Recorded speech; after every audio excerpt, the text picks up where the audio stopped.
जो आज का हमारा विषय है, श्री अरविंद जीवन धारा 1926 से 1950 तक।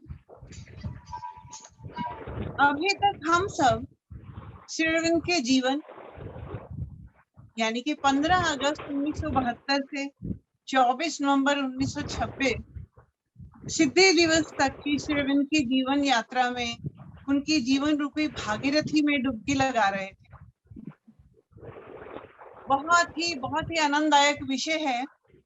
मैं ऐसा विषय, क्योंकि आप पीछे वार्ताएं सुनती रही हूँ, तो बहुत ही भावपूर्ण विषय है। तो आप आयोजक जो हैं उनको मैं धन्यवाद देना चाहती हूँ, उनको मुबारकबाद देना चाहती हूँ कि ऐसा विषय चुना है और मुझे इस पर बोलने का समय दिया है। उसके लिए भी बहुत बहुत आपका धन्यवाद है, क्योंकि प्रभु की कथा जितनी बार सुनते हैं, जितनी बार पढ़ते हैं, वो आनंद देती है। बहुत आप लोगों ने कितनी बार रामायण पढ़ी होगी, महाभारत पढ़ी होगी, उपनिषद भागवत पुराण पढ़ी होगी, ऋषियों मुनियों की गाथाएं पढ़ी होगी। जितनी बार पढ़ते हैं वो पुरानी नहीं लगती। तो वो इतना आनंद देती है जब हम लोग जीवन गाथा पढ़ते हैं।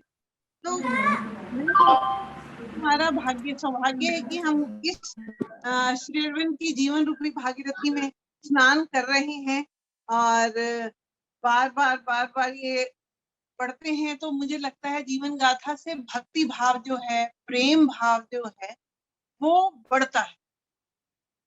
मेरा ख्याल आप में से बहुत से लोगों ने वो पढ़ी होगी, Shri Aurobindo dream dialogue with children, Nirodh ji की। उसमें वो ऐसा स्वप्न देखते हैं कि श्री अरविंद चारपाई पे लेटे हैं और सभी बच्चे उनके इर्द गिर्द घेरा लगा के बैठे हैं और श्री अरविंद अपने मुखारविंद से अपना जीवन वृतांत सुना रहे हैं। इतना आनंद आता है वो बार बार पढ़ के, बहुत ही ज्यादा। तो मैं सोचती हूँ ये अच्छा मौका मिला है कि हम अब 1926 से 1950 तक की जीवन धारा में प्रवेश कर रहे हैं। यूं तो श्री अरविंद ने कई बार कहा कि मैं अपने विषय में ठीक मैं ही बता सकता हूँ, क्योंकि सतह पे है ही नहीं। इतना गहरा, इतना यौगिक जीवन है, वही बता सकते हैं। और लिखा भी है उन्होंने, श्री अरविंदो ऑन हिमसेल्फ। वो इतना क्रमबद्ध नहीं है, पर कहते हैं हरि अनंत हरि कथा अनंता, कहे ही सुनहि बहुविधि सब संता। बहुत से साधकों ने, शिष्यों ने प्रभु के जीवन के बारे में लिखा है, तो उसी में से हम फूल चुनकर चलते हैं। पिछली बार सिद्धि दिवस पर 24 नवंबर 1926 के दिवस पर अपर्णा दीदी का बहुत ही सुंदर व्याख्यान रहा, बहुत आनंद आया। तो उसके आगे चलते हैं। अधिमानस को भौतिक में स्थापित करके प्रभु एकांतवास में चले और इसके 2 ही दिन पश्चात यानी 26 नवंबर 1926 को आश्रम की स्थापना कर दी। श्री अरविंद ने कहा कि अब आपके भीतर और बाहर, क्योंकि माँ को ही अधिशास्त्री बना दिया, माँ को ही सारा कार्यभार दे दिया कि आपकी साधना हो या कोई भी काम हो, बाहर का हो भीतर का हो, अब मेरा काम सब वो माँ ही करेंगी, माँ ही के माध्यम से मैं काम करूंगा। जो है वो श्री अरविंद की कार्य की प्रयोगशाला है, जहाँ उन्होंने भविष्य के लिए, परीक्षण के लिए कार्य शुरू किया। कोई जात पात, आप सब जानते हैं, सब आश्रम विजिट करके आए हैं कि परीक्षा है भी और नहीं भी आश्रम की। तो पहले हम एक बार क्रम देख लेते हैं 1926 से 1950 का, फिर वो जैसे घाट पे स्नान करते हैं ऐसे अलग अलग हम लोग कुछ विशेष दिवस ले लेंगे। तो 8/2/27 को 26/11/1926 को आश्रम की स्थापना के बाद 8/2/1927 को आश्रम के उत्तर पूर्वी हिस्से में, जहां अब हम लोग जाते हैं, वहां श्री माँ और श्री अरविंद स्थायी रूप से रहने के लिए आ गए और फिर वहीं रहे। और उसके उपरांत 1928 में माता पुस्तक का पहला प्रकाशन हुआ। माता पुस्तक जो है वो मुझे ये पिछली वार्ता एकदम से इस पुस्तक के बाद से याद आ गई। पिछली बार आप सबने सुना होगा श्रीनिवास मुलुगु जी को मैनेजमेंट बाय कॉन्शियसनेस, कितना सुंदर उन्होंने उसमें से लीडरशिप के लिए, मैनेजमेंट के लिए वो जो गुण दिए कि क्या होने चाहिए, किस पे आधारित होने चाहिए, काम, विजन, स्ट्रेंथ और हार्मनी और परफेक्शन। माँ के 4 रूपों में ईश्वरी, महाकाली, महालक्ष्मी और महासरस्वती को लेकर, तो ये श्री अरविंद की इतनी बड़ी देन हम सबके लिए, जो 1928 में छपी। 1930 से 1938 तक शिष्यों के साथ जो अभी तक वार्तालाप काफी सीमित था, वो बहुत बढ़ गए और बहुत सी चीजें, बहुत सी पुस्तकें हमने उन पत्राचारों से पाई। जैसे 1933 में रिडल ऑफ दिस वर्ड, 1934 में बहुत सी कविताएं, 1935 में लाइट्स ऑन योगा, 1936 में बेसिस ऑफ योगा और 1934 से 39 तक बेहद बहुत सी सुंदर सुंदर कविताओं की रचना हुई। और प्रभु ने मेट्रिकल एक्सपेरिमेंट भी किया, छंदों पे, रिदम पे, वो भी किया।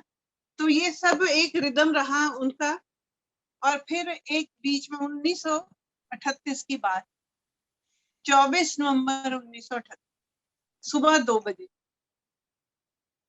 श्री अरविंद अपने कमरे में टहल रहे थे और बाघ चरम से, आप सब जानते हैं, उनके वो गिर गए, स्लिप कर गए और उनकी दाई टांग पे फ्रैक्चर हुआ। चुपचाप लेटे रहे, कोई कुछ आवाज नहीं, कुछ नहीं। फट से माँ ने पुकारा सबको और डॉक्टर को बुलाने की व्यवस्था की। श्री अरविंद कहते हैं ये एक बहुत ही महत्वपूर्ण घटना है। श्री अरविंद कहते हैं कि उस वक्त वो अपनी माँ की सुरक्षा के लिए व्यस्त थे। उन्होंने सोचा ही नहीं था कि उन पर भी बुरी जो हैं फोर्सेस जो हैं वो अटैक कर सकते हैं। वो ध्यान अपना रखना भूल गए और फ्रैक्चर हो गया।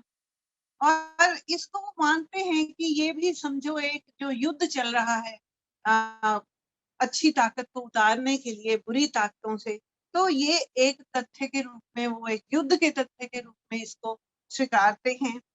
और इस दुर्घटना की वजह से क्या हुआ कि 24 नवंबर सिद्धि दिवस 1938 का दर्शन ना हो पाया और साधक लोग, बहुत शिष्य लोग, दर्शनार्थी जो जगह जगह से भारत में से आते हैं, बाहर से भी आते हैं, बहुत ही उदास। क्यों? प्रभु के दर्शन नहीं हो सके। और तब जब ठीक हुए, तब 24 अप्रैल जो माँ का आगमन का, फाइनल आगमन का दिवस है, वो दर्शन के रूप में शुरू हुआ 24 अप्रैल 1939 को। तो दर्शन दिया श्री माँ श्री अरविंद ने। और दर्शन के विषय में भी बड़ी अच्छी बात मुझे सुंदर सी याद आई। एक बार अंधे साधु थे, वो भी दर्शन के लिए आए। तो किसी ने कहा उनसे, आपको क्या फायदा, आपको दिखेगा तो है नहीं, आप क्यों दर्शन के लिए आएंगे? तो कितना ही अद्भुत, कितना सुंदर उत्तर दिया उन्होंने कि मैं ना देख पाऊं तो क्या है, श्री अरविंद की दिव्य दृष्टि तो मुझ पर पड़ेगी। अद्भुत, कितना प्यारा उत्तर दिया। दर्शन का आप जानते ही हैं, आप सबने श्यामा कुमारी जी की how they came to Mother and Shri Aurobindo, क्या भावपूर्ण। सब लोग अपने माँ के, श्री अरविंद के दर्शनों का जब व्याख्यान करते हैं तो हम लोग पुलकित हो उठते हैं। बहुत ही आनंददायक विषय रहता है दर्शन का। परंतु दुर्घटना के बाद क्या, पत्राचार जो था, जो घंटों श्री अरविंद लिखते थे अपने शिष्यों को, वो कम हो। और 1939 और शायद उसका एक ये लाभ कहिए हुआ कि लाइफ डिवाइन पे, दिव्य जीवन पुस्तक पे, ग्रंथ पे फिर संशोधन शुरू हुआ और उसका प्रकाशन आरंभ और सावित्री का आगमन हुआ। और उसमें बाद में प्रवेश करते हैं 19 सितंबर 1940। श्री अरविंद और माता जी ने संयुक्त रूप से घोषित कर दिया कि वो एलाइज की तरफ है। श्री अरविंद ने, माँ ने अपनी पूरी आध्यात्मिक, अपनी पूरी यौगिक शक्ति उसमें उड़ेल दी। और इसका हम लोग विस्तृत रूप से पूरा जो है व्याख्यान डॉक्टर जेपी सिंह जी के सुंदर शब्दों में, वो प्रवाह, उस घाट पे हम स्नान उनके द्वारा करवाया गया है। उसके बाद आया 1942, कलेक्टेड पोइम्स और प्लेस का प्रकाशन हुआ। और 1942 में एक बहुत ही महत्वपूर्ण घटना हुई, क्योंकि श्री अरविंद ये नहीं कि वो आश्रम में है, साधना में है, वो तो संसार की सभी घटनाओं पे अपना ध्यान रखे हुए। क्रिप्स की बात सुनकर 3/3/1942 में जब उन्होंने ये पता चला कि sir Stafford Cripps dominion status का एक मसौदा लेके भारत को देंगे, तो उन्होंने एक तार भी भेजा और तुरंत अपने एक शिष्य मद्रास के जो बहुत ही विख्यात एडवोकेट थे, दुरई स्वामी अय्यर, उनको पत्र देकर भेजा कि ये स्वीकार कर लिया जाए। परंतु उन्होंने नहीं स्वीकार किया कांग्रेस ने।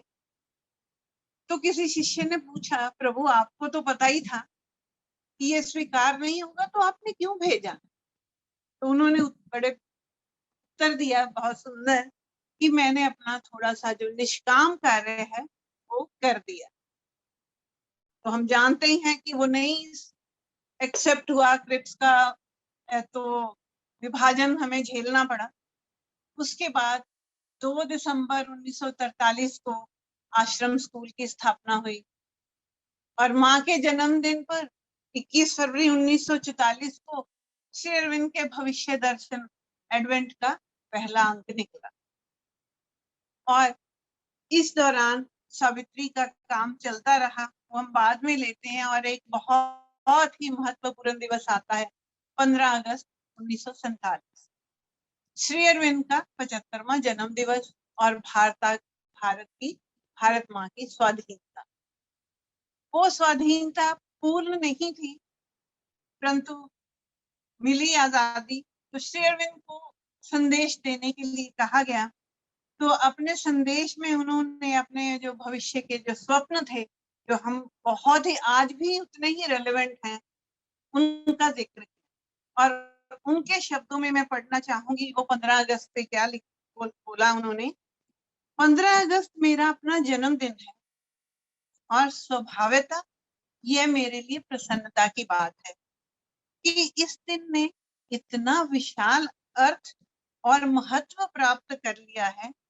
परंतु भारतीय स्वाधीनता दिवस हो जाने को भी मैं आकस्मिक संयोग नहीं मानता, बल्कि यह मानता हूं कि जिस कर्म को लेकर मैंने अपना जीवन आरंभ किया, उसको मेरा पथ प्रदर्शन करने वाली भगवती शक्ति ने मंजूर कर लिया और उस पर अपनी मोहर लगा दी। और आप सब जानते हैं उन 5 सपनों के बारे में, उसको संक्षेप में पढ़ लेते हैं। कितने आज भी हमें जरूरत है उनकी। भारत की स्वाधीनता जो अखंड नहीं थी, और उनका दूसरा स्वप्न था एशिया का पुनरुत्थान, एशिया की जातियों का पुनरुत्थान और उनका स्वतंत्र और विश्व संघ की स्थापना, ताकि अंतरराष्ट्रीय विकास की भी बात हो, अंतरराष्ट्रीय के बारे में भी जाना काम सुंदर हो, और संसार को भारत की आध्यात्मिकता का दान, ये था उनका चौथा स्वप्न। और 5वां क्रम विकास में अगला कदम, जो मनुष्य की चेतना को और ऊपर उठा के लेके जाना। और फिर 1948 में सिंथेसिस ऑफ योगा का प्रथम भाग छपा और 1949 में ह्यूमन साइकिल का। और माँ के ही जन्मदिन पर 21 फरवरी 1949 को श्री अरविंद के संदेश के साथ बुलेटिन ऑफ फिजिकल एजुकेशन छपा। और साथ ही मदर इंडिया जो है उसका प्रकाशन शुरू हो गया और 1950 में सावित्री का प्रथम भाग प्रकाशित। दिसंबर 1950 में प्रवेश पाने से पहले, उस थर की बॉडी पे जाने से पहले, दो चीजें जो बहुत महत्व रखती हैं उसमें प्रवेश पा लें। सभी आप देखिए, मुझे मतलब ऐसी दिव्य विनम्रता का जो एग्जाम्पल है कहीं नहीं मिलता। माँ बताती है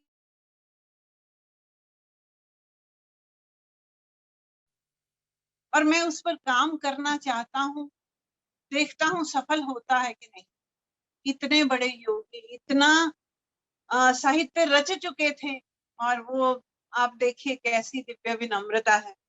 तो उन्होंने उस दौरान, जब एक्सीडेंट के बाद, सिर्फ कुछ सेवक, कुछ साधक लोग भी, उनके जो पर्सनल अटेंडेंट थे, उनके साथ ही उनका वार्तालाप रहा, तब हम सावित्री का बार बार संशोधन शुरू हुआ। प्रभु एक सुर में और अनंत में जाकर वो धारा प्रवाह बोलते रहते और शिष्य उसको लिखते रहते। कई बार, कई खंडों का तो अनेकों अनेकों बार संशोधन हुआ, चेतना के विभिन्न स्तरों से संशोधन हुआ।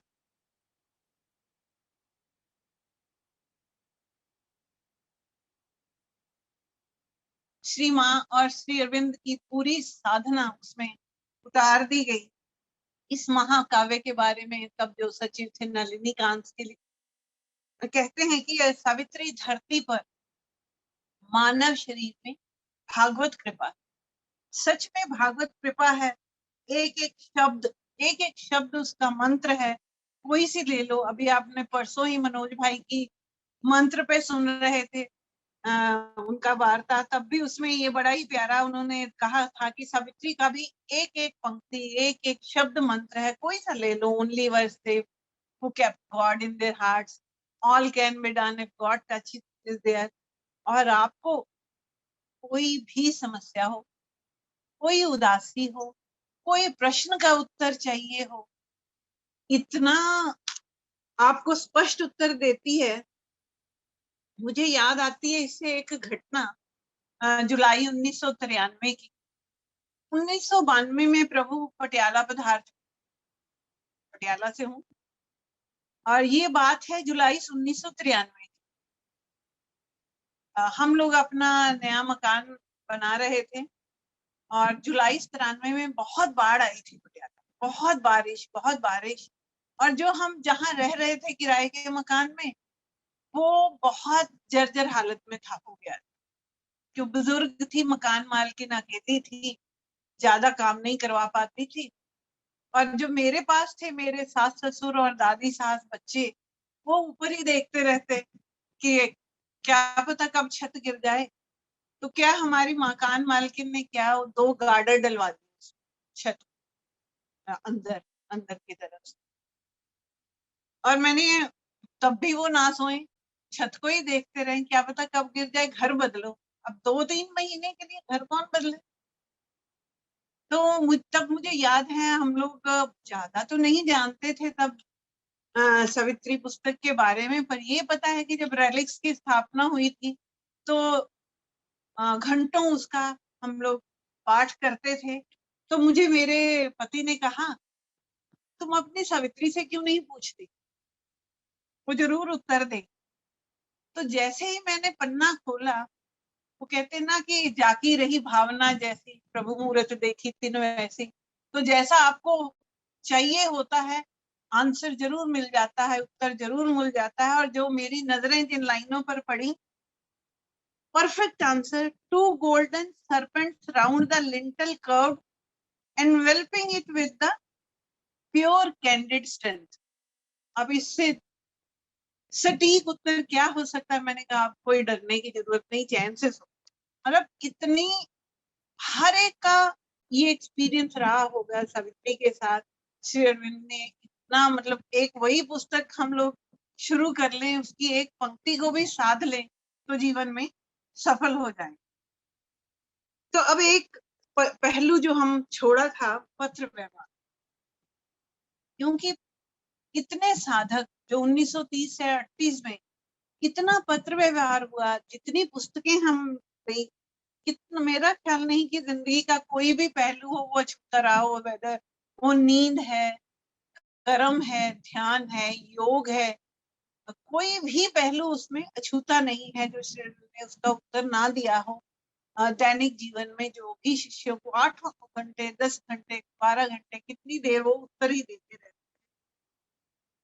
यहाँ तक कि ये भी शिष्य लिख देते थे कि मैं क्या दूध चाहिए, मुझे कॉन्स्टिपेशन से छुटकारा मिल जाएगा।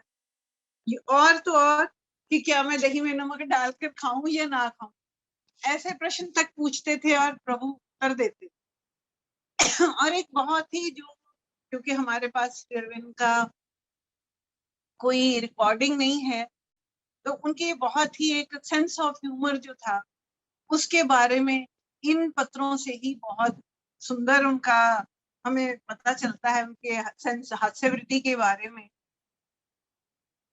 आप सब जानते हैं दिलीप कुमार रॉय उनके बहुत ही प्रिय शिष्य। एक बार वो जहाँ जिस घर में रहते थे उनका दरवाजा छोटा था और वो उसमें उनका सिर टकरा गया और उन्होंने श्री अरविंद को लिख भेजा। तो श्री अरविंद ने उनको उत्तर दिया कि भाई जो हमारे इंजीनियर हैं चंदूलाल जी, उन्होंने जो दरवाजा बनाया छोटा बनाया, आपका सिर टकरा गया, बहुत दुख की बात है, और परंतु उनका द्वार के साथ द्वार के रूप में व्यवहार बिल्कुल निर्दोष था, बिल्कुल। और उन्होंने कहा कि उसको और लिलीपुट जैसे इंजीनियर, उनको क्या पता यहाँ विशाल कंधों वाले ऊंचे लंबे लोग भी रहते हैं। और फिर देखिए कितना गंभीर साथ में उत्तर दिया कि आप भौतिक पीड़ा को भौतिक आनंद में भी तो परिवर्तित कर सकते हैं। उन्होंने अपना अलीपुर जेल का वर्णन किया कि योद्धा जैसी चींटियां कैसे उनको परेशान करती थी और उन्होंने उस पीड़ा को आनंद में कैसे बदला। और एक और बड़ी हास्य की मुझे याद आती है। एक बार नीरज जी ने कहा कि आपने फलां व्यक्ति को बहुत वो दे दिया मजा, कि उसको आपने चाय और मक्खन दो दे दी उदारता के साथ। तो प्रभु ने उत्तर दिया, मक्खन नहीं, चाय और बकबक रियायत के तौर पर दी है, कि कहीं वो इन चीजों से वंचित होकर निराशा में ना डूब जाए। और साथ में ये कि निश्चय वो ब्रह्म तक पहुंचने के लिए नहीं था, ऐसा अपने शिष्यों को वो हल्का फुल्का हास्य रास्ते में विभोर करते रहते थे, ऐसे गंभीर दर्शन की पहेलियां सुलझाते, इतने कठिन उत्तर भी देते और कई मक्खन की तरह मुलायम उत्तर देते और कोई इस्पात की तरह कठोर उत्तर देते। ये जिक्र भी मैं तब कर रही हूँ कि हम योग की इतनी सारी वार्ताएं सुनते हैं, ज्ञान आवश्यक है, परंतु जब भक्ति भाव प्रेम भाव है, जो इनका जीवन वर्णन पढ़ते हैं श्री माँ का, श्री उनका जितनी बार भी पढ़ते हैं तो भावपूर्ण हो जाते हैं, विभोर हो जाते हैं। और एक बार नीरज जी ने उनको कहा था, ये भी उनका मुझे बहुत अच्छा लगा, कि अगर आपसे मैं लड़ पड़ूं तो आप मुझे क्षमा कर दें, आपने मुझे लिखा है कि मैं कहीं पर भीरू हूं, डरपोक। तो श्री अरविंद ने उत्तर दिया, सभी मनुष्यों में, हर एक इंसान में एक भीरू व्यक्ति रहता है, और उस भाग में जहां वो सबसे अधिक सुरक्षा चाहता है। हो सकता है मैं भी चाहता हूं अपनी सुरक्षा का, तभी मैंने इतना डिफिकल्ट, इतने खतरनाक रास्ते अपनाए और खतरनाक जीवन जीता आया हूँ। और साथ में हंसते हैं कि बहुत से निर्दों को भी अपने साथ घसीट के लेता आया। और योग पे तो आप साधना पे एक पत्र छोटा सा जरूर मैं पढ़ना चाहूंगी। इसमें योग में उन्होंने एक पत्र शिष्य को उत्तर दिया कि योग साधना के क्षेत्र में कभी सच्चा आत्मसमर्पण नहीं हुआ। उन्होंने कहा कि तुमने दिव्य माँ के हाथों में खुले तौर पर और सहज भाव से अपने आप को कभी नहीं दिया, लेकिन यही है अति मानसिक योग में सफलता पाने का एकमात्र योग, एकमात्र पथ। योगी, सन्यासी, तपस्वी बनना इस आश्रम में ऐसा हमारा कोई उद्देश्य नहीं है ये बनाना। चेतना के स्तर को ऊपर ले जाना है तो माँ के प्रति पूर्ण आत्मसमर्पण करना पड़ेगा। तो और आप देखिए 1934 के एक पत्र में वो लिखते हैं कि ये भार जो मैं अपने ऊपर लेकर चल रहा हूँ वो केवल भागवत प्रेम ही सह सकता है।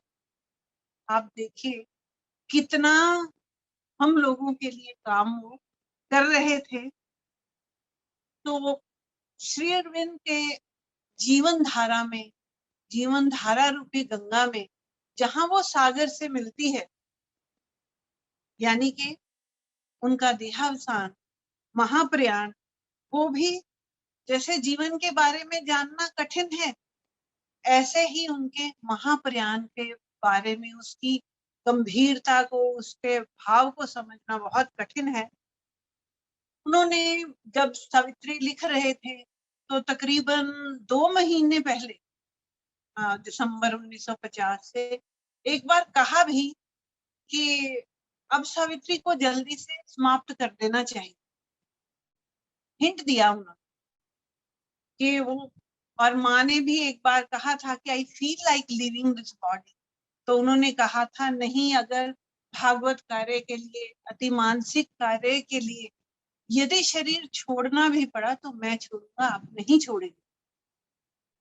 तो तभी नवंबर के महीने में ही गुजरात के एक ज्योतिषी ने कहा था, 2 सालों का उसने जिक्र किया था, 1950 और 1964, कि कुछ योग ऐसा बन रहा है कि शायद 1950 में श्री अरविंद शरीर छोड़ना चाहें, और यदि नहीं छोड़ते हैं तो 1964 में बहुत बड़ा चमत्कार करेंगे और फिर 93 वर्ष की आयु में शरीर छोड़।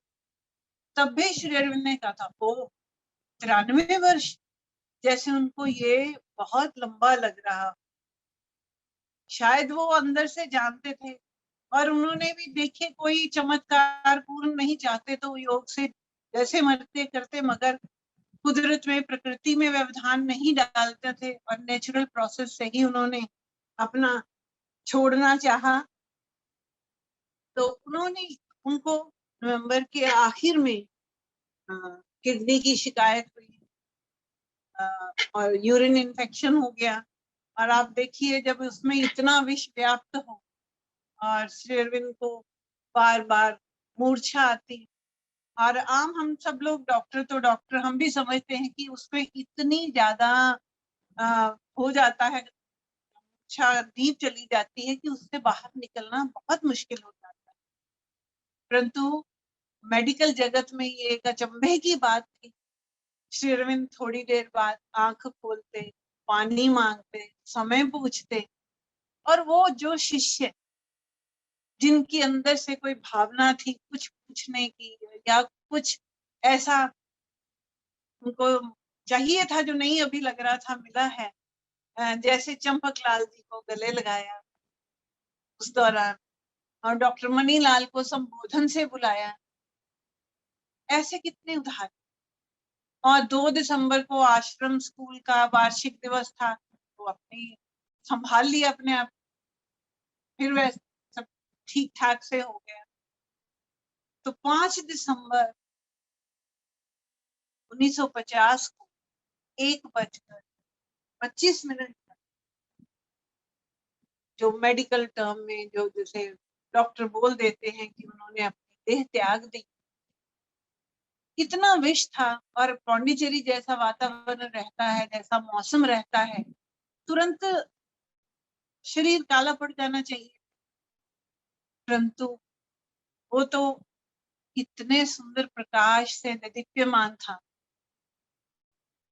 चौड़े कंधे, उच्च नासिका, श्वेत लहराते बाल। तो माँ ने कहा कि आज समाधि नहीं दी जाए। तो 5 दिसंबर से 9 दिसंबर तक सभी दर्शनार्थियों के लिए दूर दूर से सब लोग जिसने भी सुना भागे आए, श्री अरविंद के दर्शन के लिए, तो उन 111 घंटों में जब कुछ प्रकाश कम हुआ, ना उसमें कोई मृत्युजय गंध, ना ही कोई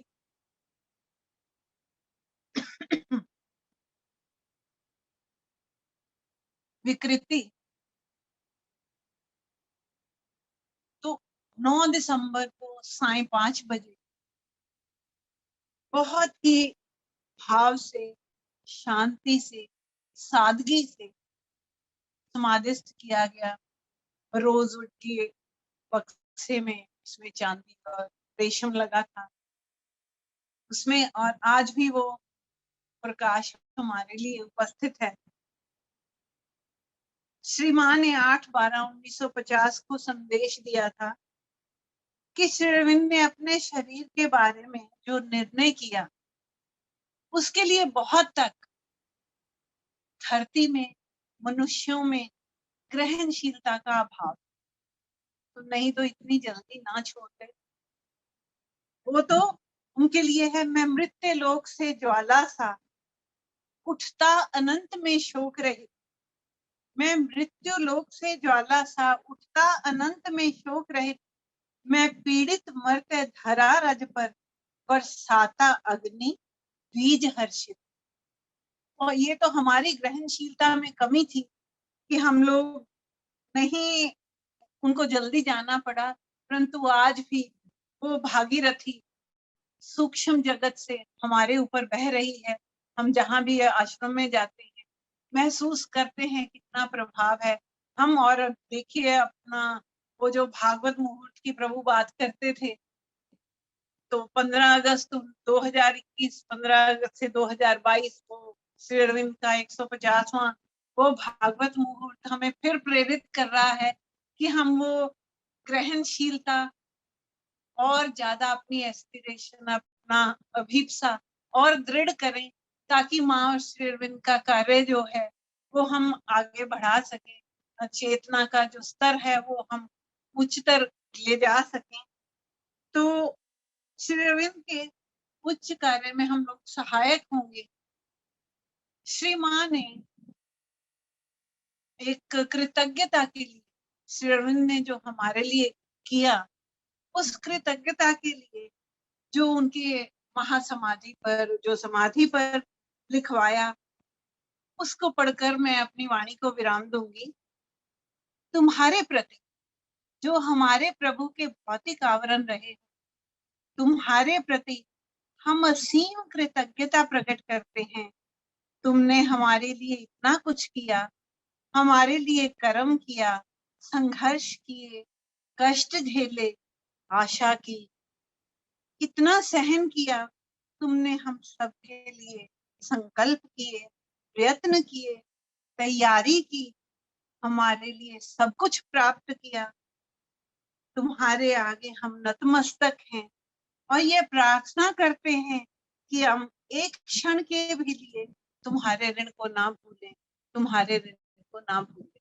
धन्यवाद।